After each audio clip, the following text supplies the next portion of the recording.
Today, I'm taking my Osmo Pocket 3 out in the field to a car event called Exotics and Espresso, hosted by Lamborghini Charlotte right here in North Carolina. For audio, I'll be using the DJI wireless mic 2 that comes with the Pocket 3 Creator combo, and I'll be plugging in this Rode Go wired lavalier because it gives me better sound and less bulk clipped on my shirt collar.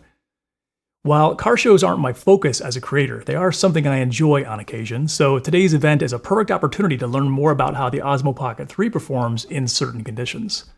Specifically, I want to try 3 things today. How well does it perform when filming in a moving car? How much bobbing actually occurs when you're walking around with the Pocket 3? And how well can it adapt to rapidly changing light levels, like moving from outdoors to indoors and back to outdoors in the same shot? One other thing I plan to do is insert a few iPhone shots in for comparison.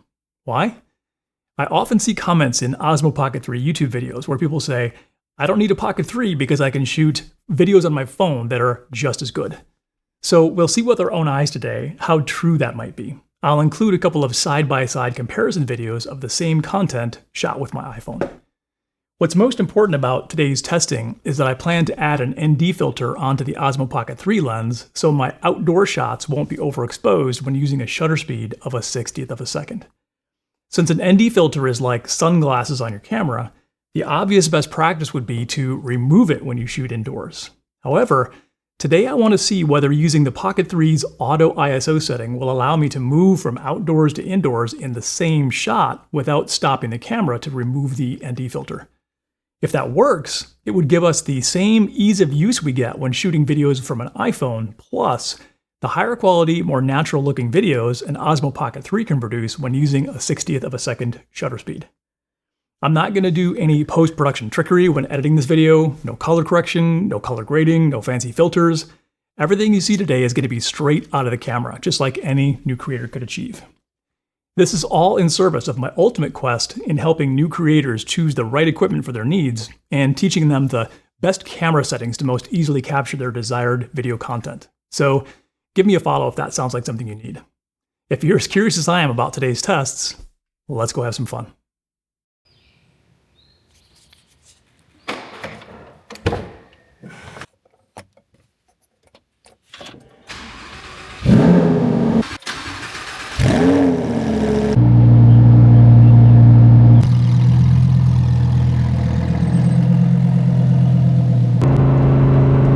So we're on the road rolling to Lamborghini Charlotte. A couple of things I wanted to test today were how well does this camera do in a car, in particular a loud car like this one with noise rejection. I've got the Rode Go wired lavalier mic plugged in through the DJI Mic 2 transmitter, and I wanted to see how well the camera does when I'm hand holding it here with regard to like shake and all that stuff. And I also wanted to see how well it does transitioning from a dark interior like this and then pointing the camera forward as well between dark and light. I've got the ISO set up to go automatic between 50 and 3200. So the 3200 should give me enough headroom light-wise to be able to pass in and out of sort of darker areas and lighter areas. And one thing I learned already today is that these ND filters that I got are incompatible with the wide angle adapter for this Pocket 3. The wide angle is another sort of magnetic filter, and they talk about being able to sort of stack these magnetic filters. But as you know, magnets can sometimes repel each other. And it turns out that regardless of whether you put the wide angle on first or the wide angle on second, it has this rejection tendency with these particular ND filters. So my desire was to put on the wide angle adapter because inside this car I have a feeling that I'm going to want a more spacious feel because it's kind of tight quarters in here. And I wanted to use the ND filter to keep the shutter speed at 60th of a second and then be able to sort of film outside and inside and let the ISO do the work because like I said, the ND filter is necessary for getting those outside shots and keeping the shutter speed at 60th of a second without being overexposed. So anyway, I learned that I can't use my ND filter and wide angle lens at the same time. So I'm going to flip the camera around here and give you a point of view shot about what it looks like driving this car. And like I said, I figured the wide angle lens was going to be paramount for this because it is relatively tight quarters. So let's flip the camera around. So here's a POV driving shot. And as you can see, the interior is black and dark and the outside is very bright. So as you would expect, the camera has to choose one or the other. And if I move forward, I don't have an ND filter on. And with this particular shutter speed that I've got going right now, the ISO is not capable of bringing it down low enough. And I'm just gonna test that theory by grabbing the ND filter and holding it over the front just to confirm. Yep. So you can see if I had mounted the ND filter on, we'd be able to get a better outside exposure with a 60th of a second shutter speed. What I could do is change the shutter speed to be automatic, and I'd be able to get this shot with both auto ISO and auto shutter speed. But since the wide angle lens and the ND filters are incompatible, I can't really have them both going. I would have to stop and start the recording in order to make that happen. So once we get to Lamborghini Charlotte, I'm going to do another test when I walk around outside and then go inside with the ND filter on to see if the ISO can compensate for the brightness versus darkness, and that will allow me to use the ND filter and sort of have a one continuous shot going outside to inside. So let's see how that works out. More in a minute. So now I have just the ND filter on and no wide angle lens, and I've got my windows down to see how much more noise that lets in and see how well the camera can reject this. So now that I don't have the wide angle lens on, you probably see a little bit less of the interior of the car. But what's cool now is I can flip the camera around and I can get better exterior shots as I'm driving. And if I pull the camera backwards, we get a bit of a POV here. And you tell me, does the camera do a good job of balancing the interior darkness and brightness with the outside? If you can see the interior of the car fairly well and the exterior is not blown out, then maybe that tells us that the dynamic range is sufficient to be able to get dynamic shots like this.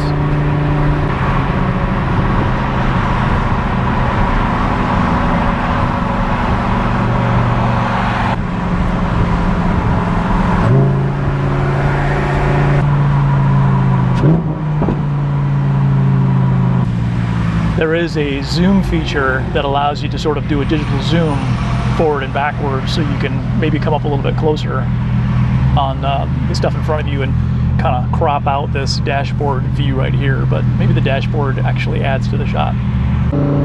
So now I put the windows back up just to sort of hear the sound of that by comparison. Again, no wide angle lens, and I have the ND32 filter on, and I'm using the wired lavalier mic with the DJI Mic 2 transmitter.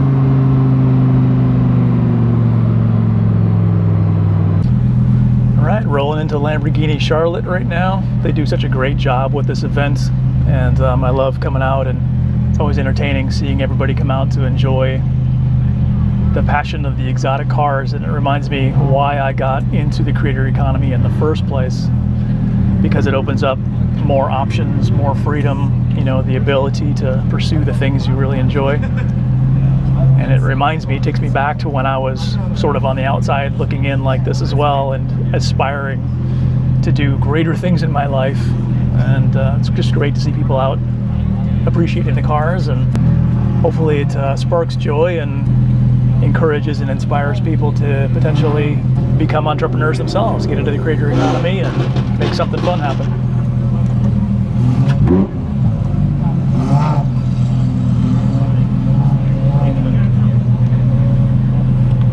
Lots of people.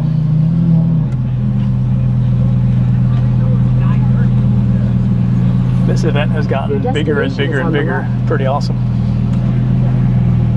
Now I got to back into this spot with all these people here, so this will be fun. So we're here at Lamborghini Charlotte. The crowd is jumping off. They always do a great event, but today is the weather is absolutely perfect. It's like a Southern California day, and the crowd is bigger than ever. So again, I'm using an ND32 filter. My shutter speed is a 60th of a second to get that natural motion. I've got the Rode Go wired lavalier mic plugged into the DJI Mic 2 transmitter, and I have the ISO set to 50 to 3200. And even with this ND32 filter on, which is like sunglasses, I'm expecting that ISO setting is going to allow me to pass in and out of bright and dark locations and let the ISO kind of do the work of getting the exposure where I want it to be. Hunter said if you so we're going to cruise down the line of Lamborghinis here that are obscured by the mobs, and then I'm going to pass through the door and we'll step inside and see what's going on in there and see how the ISO adapts I've never seen an SVJ to the darker, much darker conditions inside. And I've also got white balance set to auto white balance, and that'll enable me to be able to pass from this kind of more blue daylight into probably fluorescent. So here we are where it's light, and here we are where it's dark. Here we are where it's light, and here we are where it's dark.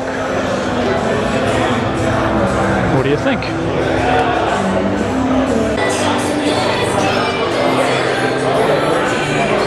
And so here we are. Now we're inside, and obviously it's much darker, and I'm hoping that the ISO is able to compensate adequately for these darker conditions.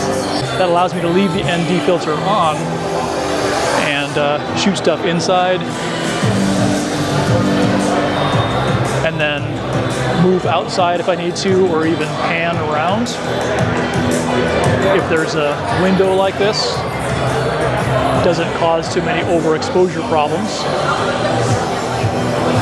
So let's move along the line of Lamborghinis in here. And honestly, I think this is another instance where the wide angle lens would be helpful because I have limited space to move around. As you can see, this aisle right here is fairly narrow. So having the wide angle lens might actually be better in a circumstance like this. But as I discovered in my car today, the wide angle lens and my ND filter are magnetically incompatible. They reject one another. So I guess it's possible that they have ND filters out there that have different or better magnetic characteristics that would work with my wide angle lens. So I'll have to do some research on that and let you know. So here's the iPhone in cinematic mode. I'm gonna do a walk past these cars here and get a sense of how this works out.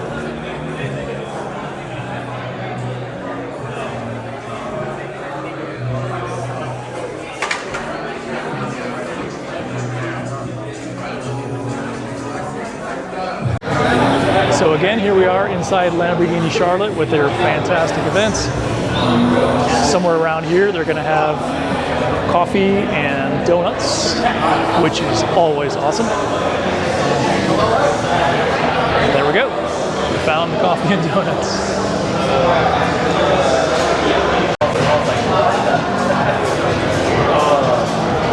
Oh yes, it's like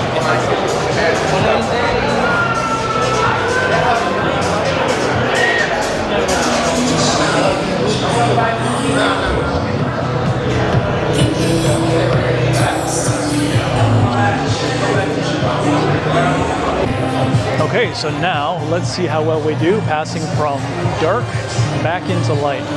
And again, I've got an ND32 filter on, which is like sunglasses for the camera. And I've got the ISO set up as auto ISO from 50 to 3200. So that allows me the headroom to get both bright and dark shots. So you tell me, how did that transition look going from indoors to outdoors? And how does the exposure look now that I'm outside? Did the auto ISO get it right? Are we overexposed? Are we underexposed? From my past tests, I would say that ND32 is the perfect call on a bright sunny day like today. We've got lots of specular highlights and amazing colors going on here, so it's always a cool test to see how well the camera can adapt to varying brightnesses, reflections, all that good stuff. And there's the Create Value Mobile right there. Still more people coming in. Lots of activity. Overall, a really great event. So props to the Lamborghini Charlotte for a great day. That did not text you.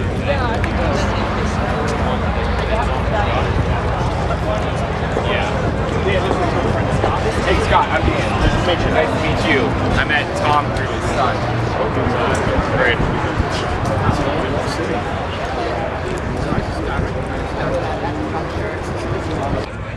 Obviously, the audio on an iPhone without an external microphone is not going to be anywhere near as good as an Osmo Pocket 3, but there's external mics you can get for your iPhone.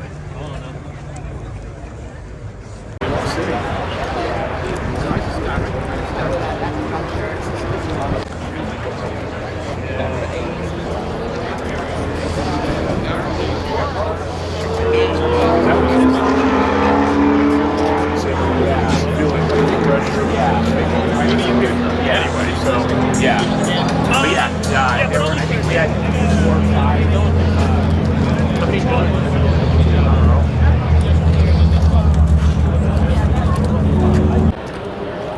So now to close this video out, I'm going to do my fastest ninja walk through the entire event and give you a sense of it all. Oh my God, this guy. Let you see how well a Osmo Pocket 3 can adapt to walking, moving, bouncing, colors, light, all sorts of spectacle.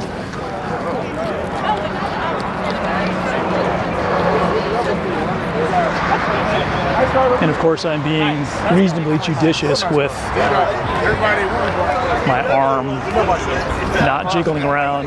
Like I said, I'm doing the ninja walk, heel to toe, to absorb some of the shock. I'm trying to essentially smooth out my body to make the camera shot as smooth as possible, even though I've got a gimbal going here.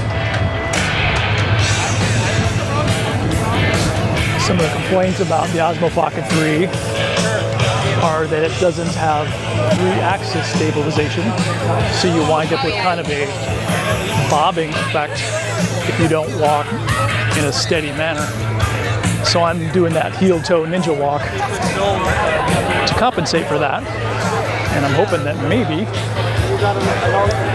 we have a relatively smooth gimbal shot without a lot of unnatural bobbing. And I would say mission accomplished. Let me know in the comments what you think. How does it look? Would you use an Osmo Pocket 3 with an ND32 filter, a Rode wired lavalier mic? I'm pretty happy with the results.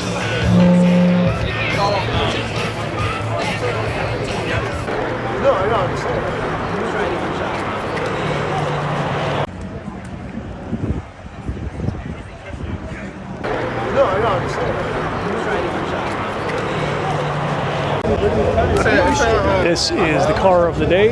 It's a Hennessy.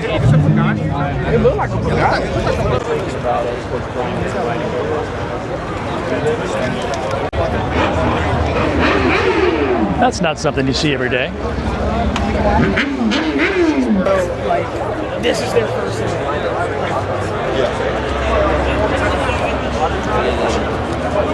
They get donuts and coffee for you. Huh?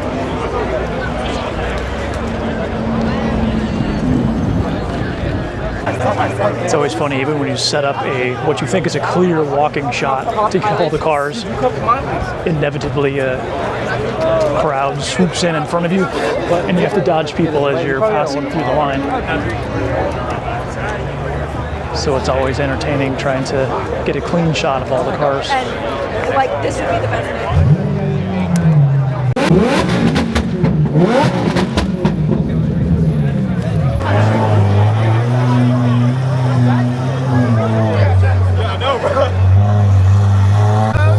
Here's the spectacle of someone leaving. It looks like a youth soccer game when hordes of people with their phones chase after these exotics. It's such a thrill. You can see everybody loves the passion. And again, it reminds me of why I got into the creator economy in the first place, because it opens up options, gives you freedom to pursue stuff like this. It's life-changing. All right, good time for me to make my exit. Get home and check out and see how this footage looks. See if I can get my way through the masses here without running into anybody.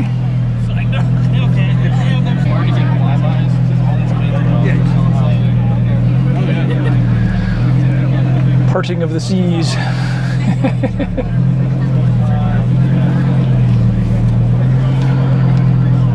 I love these guys.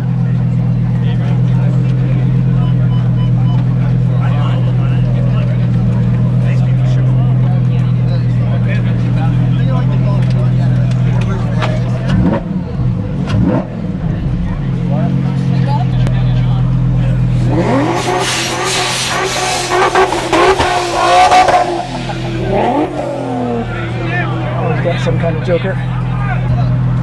Stand there, don't be afraid.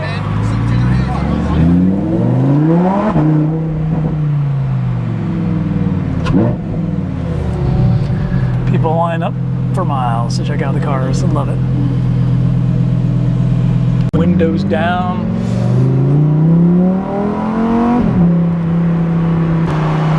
And another interesting nuance is, since I have this ND32 filter on, I bought one that also has a circular polarizer. And as I'm driving here, I'm seeing a reflection of my vent from my dashboard right there on my windshield. And my expectation is that since I have the polarizer on, combination polarizer ND filter, that the polarizer will reduce or entirely eliminate that dashboard reflection, so I won't be able to see the vent in my windshield. Sometime in the future, I will try a suction cup mount on one of the windows and see how well that does, given that more of the car's vibration is going to be sent to the camera when it's mounted on a suction cup like that. So, and since I have an external microphone on the camera, I should be able to actually stick the camera outside of the window and film from outside and pull back in and not have any adverse effects on the audio. That's kind of cool. So now I'm driving on the freeway, got the windows open, car's revving up a little bit. Love the sound of that Lamborghini. Curious to see how well the Osmo Pocket 3 with this Rode wired microphone handles all of this noise coming through the car.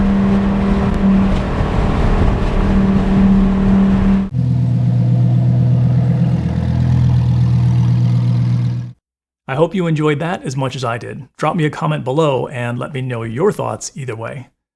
To summarize my observations, I'll say first and foremost that the Osmo Pocket 3 is very comfortable and fun to shoot with compared to my past experiences shooting with an iPhone.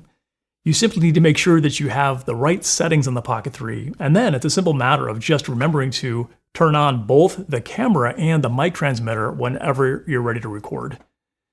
Now, after scrutinizing the results with a critical eye, the positives I see are that the quality of the video is generally better than what I can get on my iPhone. The gimbal always gives me smooth shots as long as I'm reasonably aware of my own movements.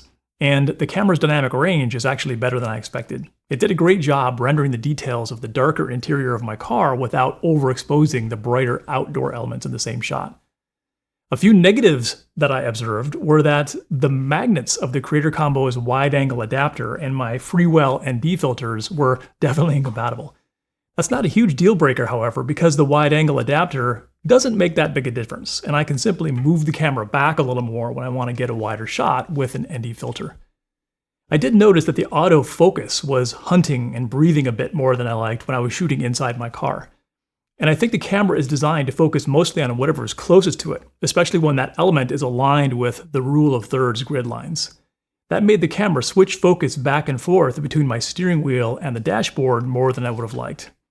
I noticed something similar when I was walking around as well. The camera always seemed to want to aggressively grab focus on the nearest human I was passing by instead of the cars in the background that were my intended subject. I did see some very mild ISO noise artifacts when I was shooting indoors, but again, this isn't a huge problem because most of the time when you shoot indoors, you should be able to structure your shot list in a way that allows you to remove the ND filter for most of your indoor shots, so the ISO won't be forced to go so high to get the right exposure. Another small issue was that my voice was sometimes competing with some of the background noises. I have full confidence, though, that I could easily use my software-based noise reduction skills to make my voice much more prominent relative to any background noises. Drop me a line if you want to learn more about that. I would say the most concerning negative I had was some mild visual jittering when I panned the camera in certain ways. This was most noticeable when painted lines on the parking lot were visible in the shot. So my next testing session is going to focus on the effects of panning the camera back and forth at different speeds with different settings to see if I can identify what causes the jitter and what doesn't. Overall, though, I really enjoyed shooting with the Osmo Pocket 3 and the video quality was excellent. And, like I said, slightly better than the iPhone to my eyes. It's important to remember, however, that the real value of the Pocket 3 lies in the sheer ease of use with the integrated wireless microphone when you buy the Creator Combo or when you purchase the optional DJI wireless mic 2. No other camera and mic combination I've ever used has been as easy as this. And then when you consider the innovative auto tracking features the Pocket 3 provides, it's an absolute no-brainer for new creators who need to move around and don't want to have to rely on someone else to run the camera for them. So again, drop me a comment if you have any observations or questions, and if you're a new creator wanting to more confidently jump into the creator economy and generate more abundance in your life, give me a follow and stay tuned for my upcoming videos. Get out there and create value.